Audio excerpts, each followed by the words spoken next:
peut pas jouer sur les deux tableaux. Quand on a trop tendance à s'exprimer au niveau privé, quand on parle au niveau public, on n'est pas vraiment à son aise.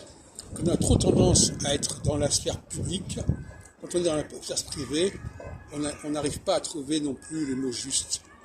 Donc c'est pas impunément que l'on s'exprime sur un registre ou sur un autre, parce que ça, si on se résiste trop dans le privé, quand on est dans le public, on n'est pas assez exercé, et quand on est trop dans la sphère publique, quand on passe au privé, on n'est pas assez exercé, on n'est pas assez entraîné. Et tout se paye.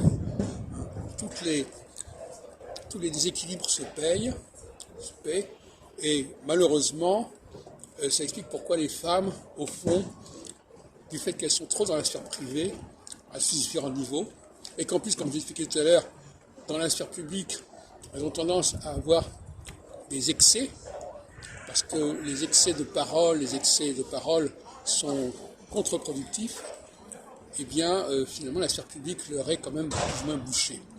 Et inversement, les hommes, quand ils sont trop négligents dans la sphère privée, dans l'hygiène du corps, etc., eh bien, dans la sphère privée, ils ne sont pas à leur aise.